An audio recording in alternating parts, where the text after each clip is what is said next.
Good morning, good afternoon, good evening, wherever you may be. Welcome to Stripping the Dipping. My name's Colin Johnston, and I'm your unusual host for today's episode. Now, I'm not sure why the guys can't make it along this evening. I can only imagine some sort of Wile E. Coyote style incident has befallen them. But whatever, here I am, drafted in like a Wish.com version of Nico Hulkenberg to fill their racing boots. Anyway, let's get going, shall we? Tonight's guest is a fellow Irishman whose CV runs from the upper house of the Irish Parliament to the right hand of the FIA president, with many interesting steps along the way. I'm keen to find out more, so please join me in welcoming Sean O'Connor. Good evening, Sean. Hi, Colin. Thanks for having me. No problem. Great to have you here. And where are you coming to today? Are you at home in Ireland here? Or are you traveling? I'm calling to from Ireland, and on Friday I'm off to Austin for the Grand Prix. Ah, fantastic. In your role now as being part of the FIA and various initiatives in the FIA, would you do a lot of traveling to the races? I do. I do, but I find most of the work, it's actually hard to get work done on races because everybody has, well, certainly the teams and people like that have very limited time. Everything is fleeting. So I think to be productive, it's better to be away from the races is my mantra at the moment. Before we get into all of that, I suppose we better find out why motorsport. As a fellow Irishman, you know, motorsport's in the soil here, but how and when did motorsport come into your life? I came into motorsport a different way than most. I actually am very fortunate that I've always been paid to be in motorsport. So in a way, I've been a mercenary from the beginning. I worked in, whereas most people have to pay. So I worked in a public relations agency in Dublin, which had the Marlboro account from Philip Morris cigarettes, who at the time were a very big sponsor in motorsport. And in those early days, Eddie Jordan, how old I am, is Eddie Jordan was a Formula 4 driver in what was called Marlboro Team Ireland. And Eddie Jordan went on to great things, as we all know. And then the guy who was the marketing manager in Ireland for Philip Morris got transferred to the Middle East. And I got a phone call after he went asking if I wanted to go down to the Middle East and start the sponsorship program in the Middle East. Off I went at the tender age of 22 to Kuwait. And for somebody who hadn't traveled much before, I'd only been to the UK before, it was obviously a huge cultural shock. But that's where I met the now president of the FIA, Mohammed bin Sulayem, because I was his sponsor in the early days, and he was what we were starting the motorsport sponsorship in the Middle East, which was rallying. So I then went from single seaters to rallying, where I had a long career in rallying for a long time, and then now I'm back to everything with being his advisor in the FIA. Fantastic. What sort of period was this? Was this in the 90s or? No, this was in the early 80s, when there was nothing in the Middle East. And if you think about it, rallying was only starting there. And if you look now, you have obviously Bahrain's had a Grand Prix for a long time. You have Qatar, you have Saudi Arabia, and you have Abu Dhabi. So 4 of the championship. The Gulf has become a really important place for motorsport. And I'd like to think that in those early days, I played a role in helping educate the public and the consumers to have an interest in motorsport. And it originated from rallying. It seemed to be rallying was very strong. I remember Al Hajri coming over from that part of the world to the circuit, and what, about 86, maybe something like that there? I think Rothman's money might be brought him over. And he did the Galway rally, and he did a few. And of course, another fellow Irishman, Ronan Morgan, was Billy Coleman's co-driver, as you probably remember. But he then became the co-driver of Mohammed bin Sulayem. So they went on to win 14 Middle East championships, 11 with Ronan. So fantastic. It's always been a kind of Irish connection there as well. That's very interesting. And unusual in a way, like you've become so strongly associated with motorsport and created so much in motorsport with not having, like so many of us here, sort of that childhood initiation to it. That's true. I was very lucky. I mean, a lot of people would I suppose, remember me for kind of building motorsport in the early days. And another kind of iconic figure was David Richards. So David Richards was Yes. with the Rothmans team, and I was with the Marlboro team. So we kind of grew up together. But I also created an event which was called the Marlboro Desert Challenge, which is now called the Abu Dhabi Desert Challenge, which is the longest part of the cross-country World Championship. It's the longest round of, it's been in the championship for over 20 years. That was something that I actually, speaking of pizza, in a Pizza Hut with the president, with Mohammed bin Salman, we just sat down and I said, why don't we do an off-road rally? And I just did on a napkin and we wrote it down and, how much would it cost? And it got started. And it's one of the iconic events of that championship, the cross-country World Championship. And the other one, which I was lucky when I finished up with Marlboro, because sponsorship was coming to an end, it was the start of the professionalization of rallying in terms of broadcasting and communication.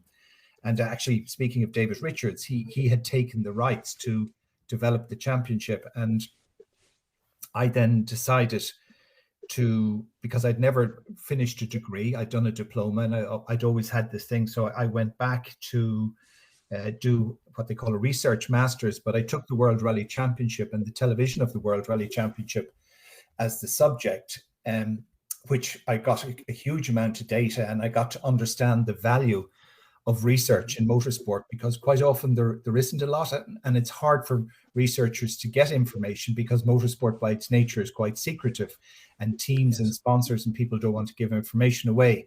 So I was lucky that I got the master's. I got good cooperation. I actually forecast that the business model wasn't going to work. David Richards had stopped it, but out of that was the phone call then that the British government and the Irish government were looking at what they call a social cohesion event, was to create a North-South World Rally Championship in Ireland. And again, with my old Middle East colleague, Ronan Morgan, we did a feasibility study, which relied very heavily on that Masters. And we went on to create Rally Ireland, which became the biggest single sporting event that was ever held in Ireland back in 2007. Fantastic.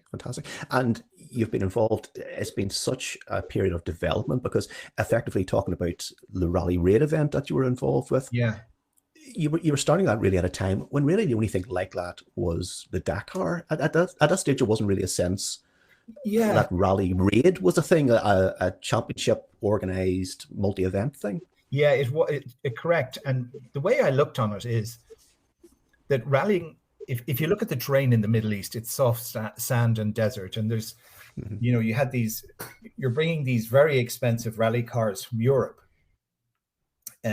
which have to be imported, and the engineers and everything go. But most people in the Middle East have 4x4 or ATVs, as we call them in America, for going out and driving in the sand. And they drive very well in the sand. That's their natural terrain, whereas tarmac rallying would be natural for people in Ireland.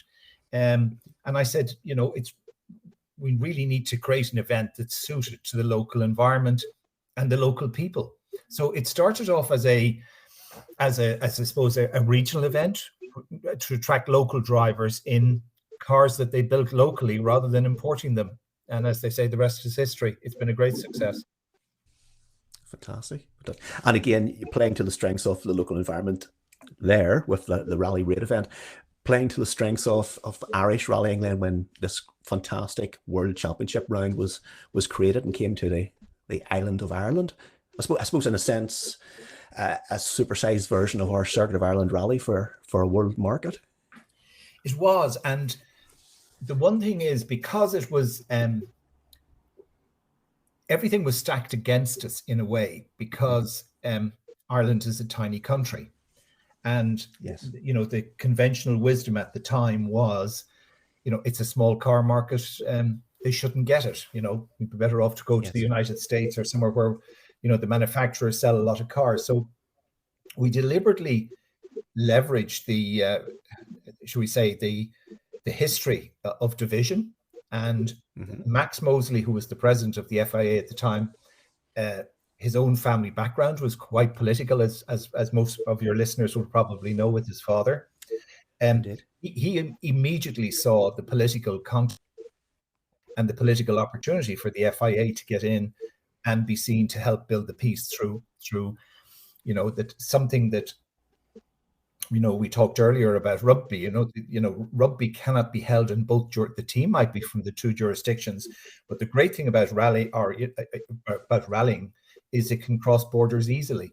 So it was on the basis of that Mosley backed us for the World Championship against the odds, and then we worked really hard to make sure that it was equal split in terms of value north-south. That's why we started in Belfast at Stormont, which had political significance because it's where the parliament is based. And it was to start there and to finish in Sligo, which also has significance in historically, where the last stage was, where the late Lord Mountbatten was blown up during what we call the Troubles. And it was to finish there with iconic scenery, with live TV to show that all was well on the island of Ireland. And I remember Max Mosley came to it, and he met the late Ian Paisley and Martin McGuinness, and was absolutely fascinated by the whole political dimension of that rally, and was a big supporter of Rally Ireland. That's a tremendous meeting, Ian Paisley, Max Mosley, and Martin McGuinness. To be a fly on the wall, perhaps, with that. Well, there's actually a funnier one subsequently that Martin McGuinness came to visit Abu Dhabi, and I was working there because when I finished with Rally Ireland, we went to 2009 was the first Abu Dhabi Grand Prix, which the CEO, I'm starting to sound very Irish about everything, but the CEO of the circuit was a man called Richard Cregan, who had been the team manager in Toyota when they were in Formula One. And he was brought out to be the CEO. And Ronan and I had a good working relationship with him historically. But anyway, Martin McGuinness was invited to the circuit. He was on a visit, a trade visit for Northern Ireland, and Mohammed bin Salman was asked to drive him around the track. And when they were being strapped into the car, he said, Mohammed said to him, is this your first time to be in a fast car? And he said, no, the last time I was in a fast car, the RUC were shooting at me. Oh dear, excellent. You couldn't write it, Sean? No. Well, of course, people will probably come to understand that actually Ireland runs all motorsport. The more you look at it, whether it's present day, whether it's journalists or administrators or people in positions to pull strings, or historically, I think Ireland runs all motorsport. Yeah, well, I mean, this is something that actually the most successful country in the world is Finland.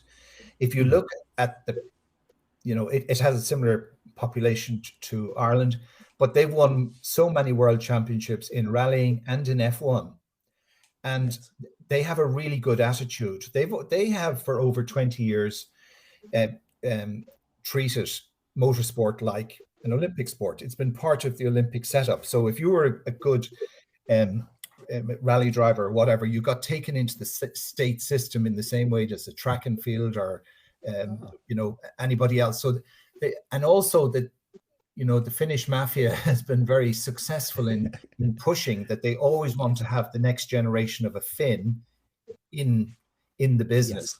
So I think, much as I'd be proud about being Irish, I do take my hat off to the Finns. I think they've done, for a small country, they've done an amazing job.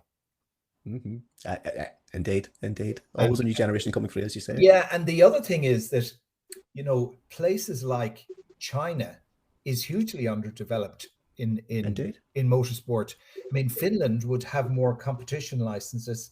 Ireland would have more competition licenses than China and India, not collectively. So that's one of the things we're working on at the moment, is to grow motorsport outside the European kind of heartland where it came from to try and bring it to places like Asia in particular. Africa is still very underdeveloped. So one of the things we said in the election was about doubling motorsport in the world. And that's what we're actively trying to do, to develop, to develop Africa, to develop Asia. Places like Brazil have been quiet for a few years where they need a lift. So, we are in competition with other sports. If you look at cricket, you look at rugby, you look at football, they're all investing in the developing world to try and grow their sport. And motorsport hasn't up until now because life has been comfortable. We've been very comfortable in our little Eurocentric world. So I think there's a big change coming, and in terms of the dynamics and the balance within motorsport. It's hard to foresee it, of course, but can you envision championships becoming much more regional? It's hard to imagine as we develop and as we spread out world championships, perhaps, and looking to bring people from other regions more fully into them. Could you see, for example, different sort of channels of motorsport like WEC or Formula One having some sort of regional representation or regional championships? Yeah, I mean, the starting point is that if you're somebody in Tanzania or in Nigeria, and you might be the most talented player or driver in the world, you could be the next world champion, but it's so hard to get out of where you're from.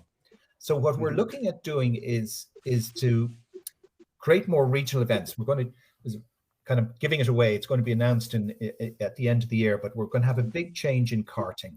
We're going to drive down the cost of karting because it's very expensive. You can, it's only the son of a millionaire can really go all the way. So to really bring down the price of karting, to hold regional events in each region. But if somebody's got talent, whether they're male or female, is to fast track them quickly. Because if you're Formula One or you're WRC, it's good for your business to have, an African or an Asian driver, because it drives the TV and media interest in the sport and the team. So yeah, we're really pushing to try and make access better for everybody around the world. Fantastic. I suppose then the trouble you enter into is then that it becomes a funnel. That is a brilliant initiative and a brilliant way of thinking. But suppose as you move up the ladder, the overall availabilities at the top end of the sport, you need to multiply those to make more seats available for this new talent coming through. Yeah, you do. And sorry, one of the things I should have said is, if you take, there's only 20 seats available in Formula One. There's less in WRC that are paid seats. So, yes.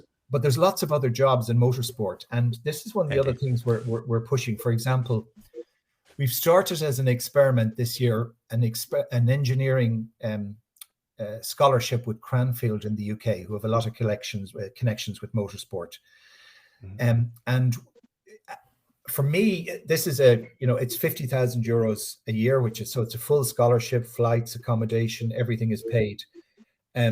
For me, the interview process, because I was involved in the interview panel, was the most rewarding thing, because you had all these unbelievably bright young people from around the world, and there was only one from Europe actually in our short list of 5, who were incredibly enthusiastic about motorsport. We're very environmentally conscious, was another thing I noticed. Just had great energy, and absolutely on merit. The winner was a girl from Argentina, which is, A woman as a motorsport engineer, and B, Argentina isn't where you'd imagine, but she was the clear winner. We're going to continue it and expand it next year, because we want to get more people from, whether it's in the media or engineering or as technicians, from other parts of the world into our sport, because there are jobs there, and it's an interesting career. I mean, I've had a fantastic career in it. That's a fantastic initiative. I suppose the FIA is uniquely placed to bring that forward. Of course, we see Formula One teams, etc., having all sorts of different initiatives to bring different people and people from different locations and different backgrounds into the sport. But I imagine the FIA is unique in that it is made up entirely of these national clubs and national associations. So it's purpose built for drilling down into regions and into countries to find the talent there. Yeah, it is. But I mean, if you're a Red Bull Racing, they want engineer. I mean, they have trouble attracting talent, and they want the brightest and the best as well. So I think by collaborating together, all the teams and ourselves and other stakeholders, I think we can make a difference and open it up. Because I mean, if you look, as I said, it's been over 20 years. We did a study in the election for the FIA presidency. In over 20 years that Formula One has been in the Gulf region, there's not one Gulf national from any of the countries out there who has a job with the Formula One team. Never mind drivers, not even a cook. So, we've got to try and change that and level up the playing field a bit. Mm-hmm. It's fascinating, and it has been interesting to see. Obviously, this is part of the new broom at the top of the FIA. Initiatives like you're describing here as well, and you have the FIA University as well. And I see there's, from my point of view, something that's particularly interesting to me as well is finally getting stuck into the FIA archives and digitizing them and owning the history, claiming the history. So there's an awful lot happening in very short order since your friend took over as well president. Well, first of all, I'm glad to hear you say that, because that's one of my little pet projects, and that was one of the things, was to try and preserve the heritage as well. But I mean, the starting point is it was inconceivable 3 years ago that a man called Mohammed, who'd be from the Middle East, could be elected president of the FIA. Yes. It has always been a place of mainly European aristocracy. They've all been princes and barons and all this, and it went from France to Germany to the UK to Italy. They kind of bounced it around between old Europe for a long time. So, it's kind of breaking the glass ceiling from the top down. The bosses now from non-traditional motorsport background, and that has helped shake things up a bit. But to go on the archives, I mean, they've been sitting in boxes in Switzerland for years, and we've already lost some stuff through fire in Paris and through rain damage previously. So we've started this now to digitize the whole thing, and it's been really fascinating, because what you discover is, next year the FIA will be 120 years old. There's not many sporting bodies that are that old. In the early days, it was put together for motor racing, but the FIA was advising governments, because they were moving from horses and carts to cars, and they didn't know how to regulate for signage, for speed limits, for how to manage cars. So the FIA was very influential in helping governments in those days. And then even when you look, there's a really rich history. For example, I saw recently the first regulations for electric car racing were passed by the World Council in 1969. Yeah, and it's everybody talks about it now, but we've been there a long time. So I would hope that by the end of next year, that all the archives will be digitized and be available to interested parties like yourself. Fantastic. Look forward to it, because I always come back when it's history and it's records. I guess some people just see bits of paper or data, and at the end of the day, it's stories, and it's people and life stories, and that's how we spread the message of the sport. It's okay crunching the numbers and tweeting facts and figures, but if you can tell stories that people can relate to, it's a useful way of getting people to engage with motorsport and with motoring in a positive way. Yeah, it is. And it has surprised me, the interest. I've been quite staggered by, first of all, of our member clubs. They all have a rich history, and people like the RAC in the UK or the ACI in Italy, they all have really rich archives. I was a couple of months ago in Prague in the club there, And they have framed on the wall the page from a flip chart where Belest and Max Mosley met together to design the new FIA. And all the, the Senate and the World Council and all these were on the flip chart in their handwriting. So that's something that we're also going to scan and put up in the office in Paris. So yeah, that's exciting. The university is exciting as well, because we've just there's huge knowledge within the FIA. There's unbelievable knowledge, and if you take but the developing world, it's transferring that knowledge, and obviously technology is helping now. So we've just launched a couple of months ago, and we've had 100 people studying at the moment what we call a certificate in motorsport leadership, which is for the clubs around the world. That's through the FIA University. We will launch in about 2 months because governance is a big thing, and like a lot of sporting bodies wouldn't have sport wouldn't be seen necessarily as the model in terms of governance compared to business. We'll have a FIA modern sports governance certificate as well that we'll be launching. And so there's lots more in the pipeline, and hopefully that we can open up not just to the members, but to interesting members of the public who are interested in acquiring knowledge about our sport.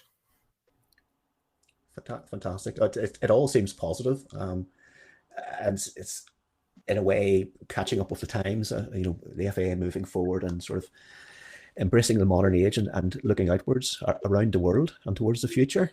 Yeah, one of the things, for example, just to give an example, obviously sustainability is a massive issue in motorsport. So there's a new tire tender for Formula One has just been, we've gone through the process, but we insisted on putting into it that that we, after Dieselgate, that we just wouldn't accept the tire company's word for it on emissions from tires, which is increasingly it's not all tailpipe.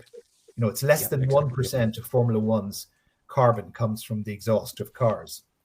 So that brakes and the tires, and that part of the process is that the FIA will monitor the emissions of the tires, and we will publish them because it's a safety issue. And again, there's two things left. First of all, I don't think we make enough of a fuss of how efficient the modern Formula One engine is. It's an incredible thing. And I think Formula One itself hasn't told that story well enough, because we could be really wowing the general public much more about these incredibly efficient engines, for want of a better phrase. Yeah, and that's why if you look, they're creating. Yeah, and if you look, that's why we've never had so many manufacturers interested. The General Motors recently, Cadillac with Andretti application, the Audi, Ford back again.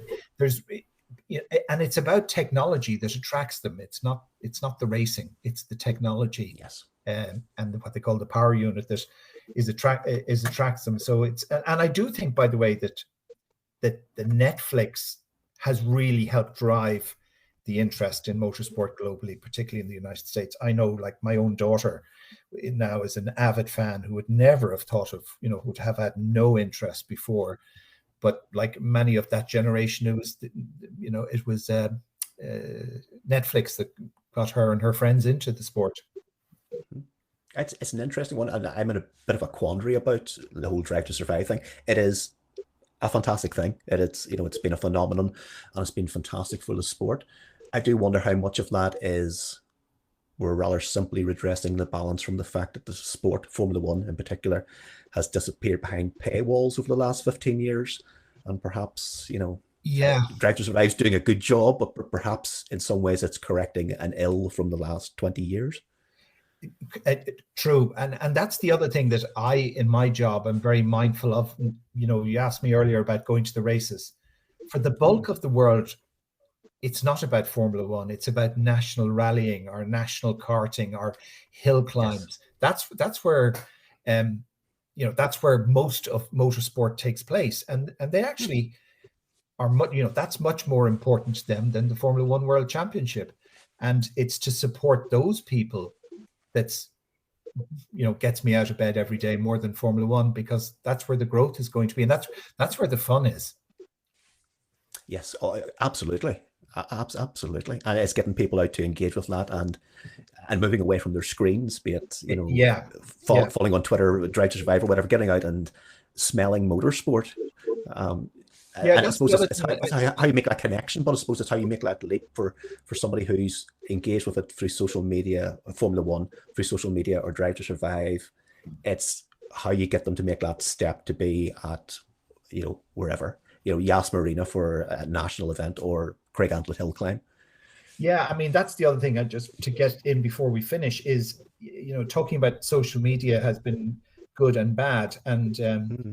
we've the president has launched this what we call United Against Online Hate campaign, which is to get Mm-hmm. all sporting organizations to work together to research and come up with solutions which are sports specific with governments and with the social media companies. And the reason why that happened was there was a FIA steward, funny enough, at Austin last year, who was a Spanish lady, and I don't know if you remember, there was a controversy about an Alonso decision. She got horrendous online abuse. She was threatened with rape. She was threatened with murder online, and we said, these are our referees, the stewards. If our referees feel threatened, then we will have no sport. We've got to make it safer for them, and that's why we went down this road of working together with other federations like FIFA and IOC, FIM and motorbikes, and tennis have come in with this recently to try and make sports safer for the referees and for the drivers, because nobody wants to get this type of abuse. I know Michael Massey, much talked about from Abu Dhabi. I know that his mother was threatened as well in Australia. Yes. So you can't have that. Awful. Yeah. No, not at all. Not at all. Although it's fantastic to take a scientific, an analytical approach to it, to ask parties to put their heads together to find a way forward on it. But you would imagine you would require the wisdom of Solomon to come up with a solution to that. What, can we really get to the point where we stop, someone rather deluded in their basement sending messages if they feel like it? Well, I think we've got to try, because first of all, I think that what the research is showing us a bit is that a lot of people gain these, not skills, but experiment in gaming. So they're gaming with their friends and they say bad words, or they abuse their friends in a friendly way starting off. And that's where they acquire the kind of anonymous, I'm on my keyboard in my sitting room, I can say what I like to the guy or the woman who beat me.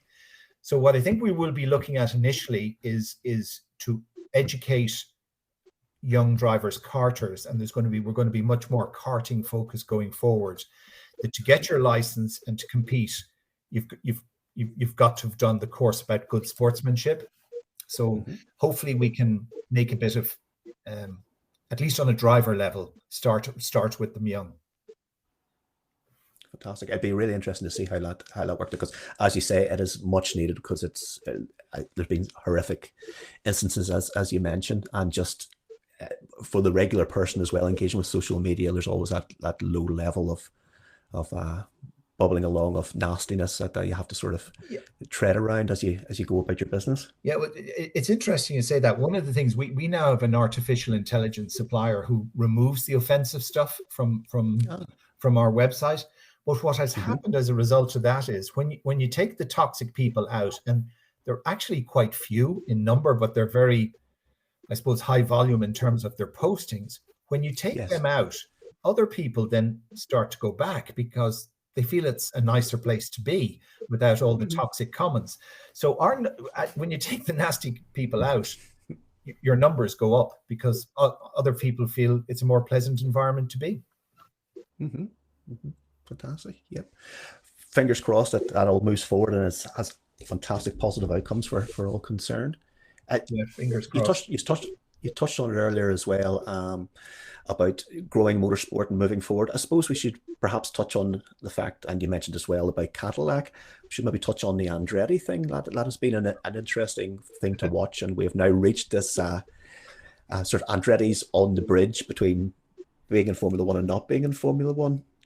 Yeah, Is there anything you can say about that, or is I have to be very cautious about what I've I would said. imagine.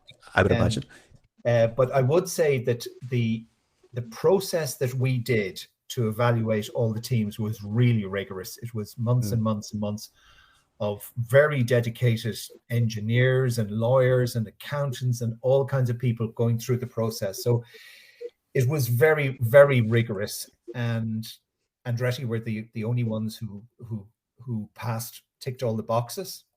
It's now over to FOM, Formula One Management, and we would be in constant communication and dialogue with them, because ultimately the decision was taken to open the expression of interest because there can be 12 teams in Formula One.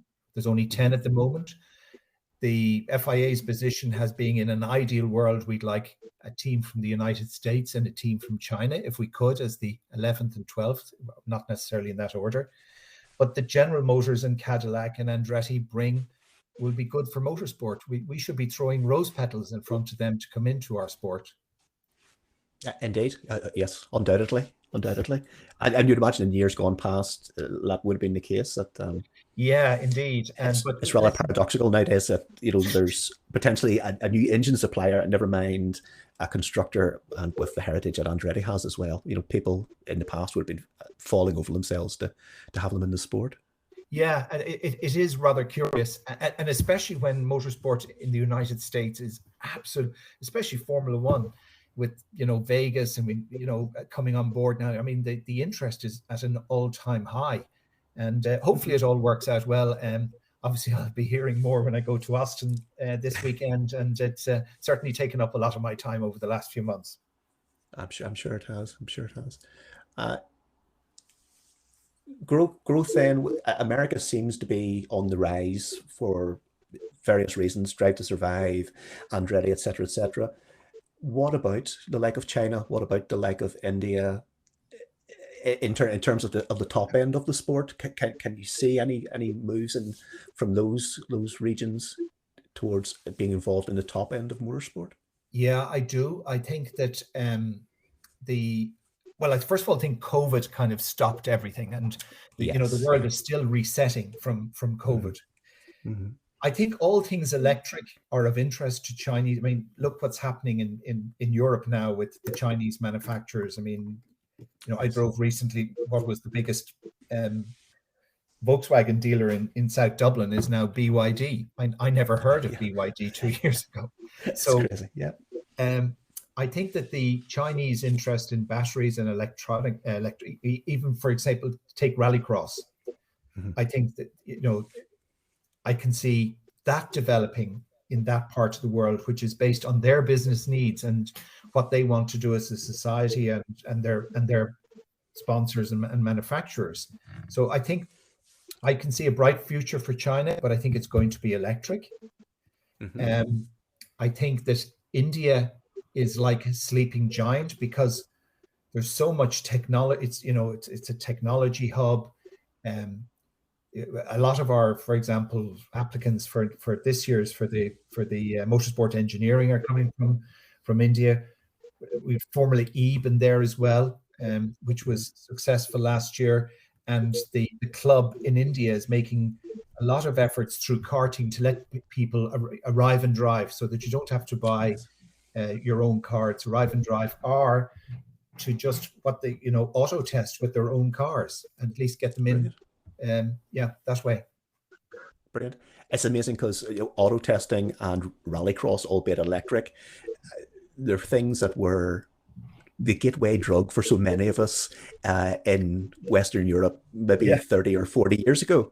So it's interesting to see with perhaps new technology involved, but effectively the same way of engaging young people with racing cars. Yeah. And that's the other thing is, we are in competition. Our sport, which we were always very happy in our ivory tower that we were protected and we'd, lots of money coming in from Formula One and things like this. But, other sports are really actively growing. Rugby is an example. Look, the Rugby World Cup is on at the moment, that's only been professional for 20 odd years. And I mean, look at the success they've had in growing their sport in places like Brazil and Portugal and, new markets. And we need to do the same. Mm-hmm. Yeah, undoubtedly. So looking at new markets, and we were speaking before about Rally Ireland, the great success it was. It's just come to mind. I wonder, do you have any thoughts? Again, now perhaps you're involved with the FIE, maybe can't say too much, but there is talk of the World Rally Championship returning to Ireland in some shape, form, or fashion. There is. Is it something? Is it something you can foresee happening for real and being a success? Yeah, I think it's there's no problem technically in Ireland putting on a rally because we have the skills and we have the knowledge and we have the expertise. It's how does that work for for the people who pay for it? So it's got to deliver value for whoever, and it has to be a government who are going to invest in it. And I think that another small country, Croatia, has successfully. Estonia are now in WRC and delivering. So I don't see why Ireland couldn't come back, because particularly with the vacuum where there's no event in the UK, which is a shame. It is. You speak about the value in rallying, and I suppose now, again, it comes back to your research as well. I would imagine that a lot of the value in rallying now is how you can present it through television and other media as well. So I suppose in that regard, somewhere like Ireland, which has great stages, is particularly picturesque, and a lot of people would have an affection for, perhaps. I suppose they would all be positives if you were looking at hosting an international event. Yeah, it definitely. And if you look, when we went first in the World Rally Championship in 2007, even though it was our first time to be in the World Championship, we had the second highest TV rating in the whole championship, which I think was 14 rounds. And that was very deliberate, that we worked on TV, global TV. I think it was 64 countries that showed it. And by going live, having live stages. And that's where we delivered the value. And that's the kind of thing we must continue to do if Ireland is to host a round.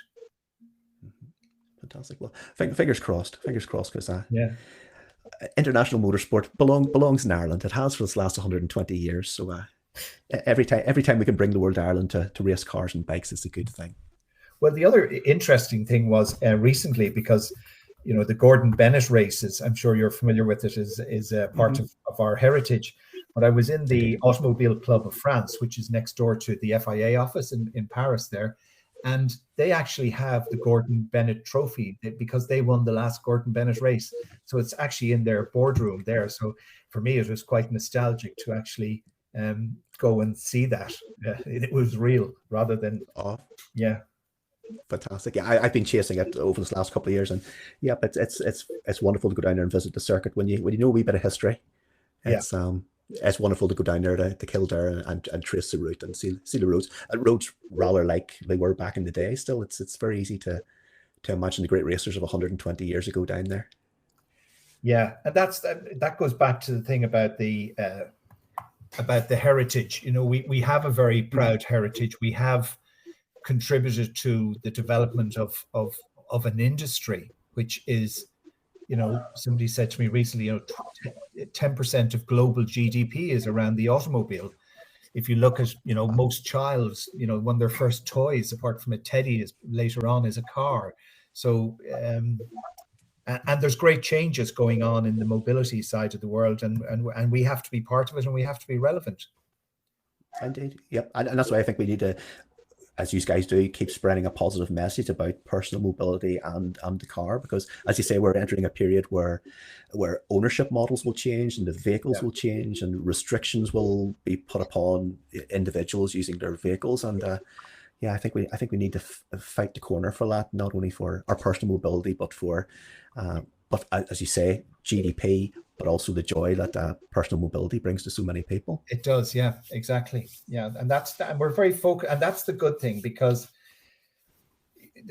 where the complementary side of the FIA is, we have the motorsport side, but we have what we call the mobility. And these are the people who, the likes of the AA or ADAC in Germany who service the motorist and are very connected with the motorist and know what motorists need. Yep. It's great to see that almost 120 years on from the formation of the FIA, that the individual motorist is still so strongly represented and considered within the offices in Paris. Oh yeah, very. It's very much, we are a member-focused organization, and we're there to service the members, and that's what we do, and we're trying to do it in a different, modern. We've undergone huge changes structurally in terms of the organization of, recruited lots of new people completely. It's much more on a corporate model now, much more, research, evidence-based, using modern management techniques. So I think hopefully within a year or two, the changes will benefit, start to go down the line. Fantastic. And what does the future hold for you? You're busy within the FIA now. Is that your sort of medium term future, doing things in and around the presidency and the new operations in the FIA? Yeah, I mean, I was the campaign manager in the presidential election, so that brought me great kind of joy that, against the odds, as I said earlier, a guy called Mohammed could become the president of a very European institution and, a global sports body that would be on parallel with the FIFAs and the IOCs. So that gave me it was very rewarding for me to be part of that and to be part of that change. We've got 2 more years to go in his presidency. So I'm not looking much beyond that, but I want to kind of do what we said we'd do in terms of the change. One of those big things is to make karting more accessible and make motorsport more accessible. So hopefully we've cracked that one, and we launch that at the end of the year to make us more knowledge based. That's where the FIA University is coming in to be investing in research and to be part of the solutions in terms of climate as well, in terms of sustainable fuels and new technologies. Motorsport is a great testing place, and to deliver on a local level to get motorsport strong in every single country in the world. Mm-hmm. Fantastic. A great aim, and certainly you've got off to a fine start for it. More power to your collective elbows. Yes, thank you. I suppose as we move towards the finish, couple of wee questions that Jorgy always asks folks. So I will ask you the first of our questions that everybody gets. It's a taxi dinner dishes question. Now, it's a scenario where you're going out to dinner and you have to pick one racing driver to be the taxi driver to drive you to dinner. The second racing driver would be your dinner guest, whose company you would enjoy, and a third racing driver who you would banish to the kitchen to wash up afterwards. What do you think? Who would be your choices? Well, first of all, I'd never take a driver as the driver. I'd always take a co-driver. They're much safer. So I would take somebody like Juha Pirinen, who was Juha Kankkinen's co-driver, as my as my driver. The second question was what? Who would be your dinner guest? Who would you enjoy having dinner with and have a bit of crack with? I have to say that Mohammed bin Salman is a really fascinating, funny, entertaining person. So even though he's the boss of the FIA at the moment, I'll say Mohammed bin Salman. Very good. And dare you say, who would you banish to the kitchen to wash up afterwards? Who would I banish to put in the kitchen? My God, that's a really hard question. Probably a lot of the journalists who gave me a hard time over the year. I don't know about the drivers. Well, I won't give his name, but I was once at a rally in Turkey, and I was with a team who had sold a car to a Turkish driver, and his car broke down. And when we came to the service point, he came with a gun to the other car and said, if I'm not going to finish this rally, you're not going to finish the rally. So, and he get out of the car. So the other guys had to get out and didn't finish the rally. So he would be the guy I would definitely put in the We've perhaps found the only person in motorsport worse than those who comment on the bottom half of the internet. Colin, it's been a pleasure talking to you, and thank you. No problem at all. Lovely to speak to you, Sean. Thank All the you. best. Bye-bye.